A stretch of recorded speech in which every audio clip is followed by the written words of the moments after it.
बिस्मिल्लाहिर्रहमानिर्रहीम। मैं हूँ महमूद अली खान और मेरा आज का मौजू रावलपिंडी इस्लामाबाद के क्राइम के बारे में है। रावलपिंडी में दो थाने हैं, एक चक्री और एक जातरी।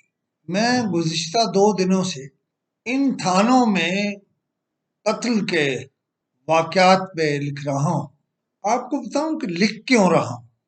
चक्री थाने में तकरीबन रोजाना एक आध कत्ल हो रहा है। पंजाब के आईजी इस्लामाबाद से गए हैं, मुझे मालूम है वो इस जुर्म को सरफ नजर नहीं करेंगे, लेकिन चक्री का थाना और थानेदार बुनियादी मसला है।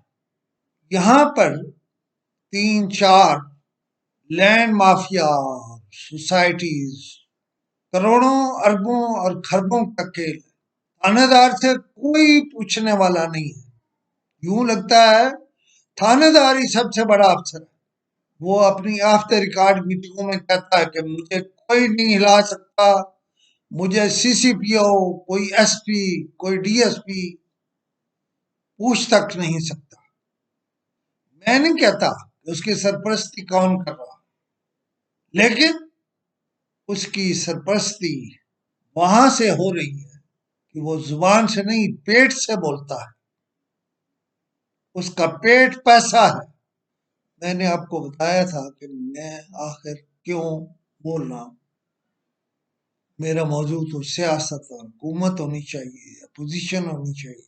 मामला ये है कि जब कत्ल होता है तो हर फरीक कोशिश करता है कि उससे तवज्जो हट जाए और दूसरे पर चली जाए, और उसके लिए वो हर जायज और नाजायज तरीका इस्तेमाल करते हैं। लिहाजा पुलिस की मौज है, रोजाना की बुनियाद पे असासे बढ़ रहे हैं, ये पैसे बढ़ रहे हैं। और यहाँ मंजर क्या है चक्री थाने में। जिस तरह आर्मी वाना में शुमाली वजीरिस्तान, जनूबी वजीरिस्तान में लड़ी और बिल आखिर सफाया कर दिया, यहाँ भी जो लोग हैं, जो माफियाज हैं, जो उनके एजेंट हैं, चक्री थाने के बहुत से इलाके में नो गो एरियाज है, और एक एक रात में 50,000 राउंड किसी एक फरीक की तरफ से। यानी यहाँ तो 3-4-5 फरीक है, उनकी तरफ से फायर हो जाना आम बात है। हुकूमत को बलूचिस्तान या शुमाली वजीरिस्तान की तरफ पहले फिक्र नहीं करनी चाहिए, पहले इस तरफ आना चाहिए कि ये पिंडी में कहाँ वाना बना हुआ। मैं अगर नाम लेना चाहूं कि यह काम क्यों हो रहा तो मैं नाम ले सकता हूँ। वो साहिबान जो उनके असल सरपरस्त हैं, वो अगर हाथ हटा लें और इन्हें कह दें नथिंग डूइंग, तो बहुत सारे मामला खत्म हो जाएंगे। ये बिल्कुल उन्हीं शक्लों वाले, उन्हीं अक्लों वाले लोग हैं जो वाना में और बलूचिस्तान में लड़ रहे हैं। इनके पास पाकिस्तान के शनाख्ती कार्ड हैं, लेकिन हुकूमत अच्छी तरह चेक कराए, हर एक को अपने पास रखे, और सारी एजेंसियां मिलके हर एक को इन्वेस्टिगेट करें कि वो असल में कहां से है। तो इन सब का खुरा आपको रावलपिंडी में मिलेगा।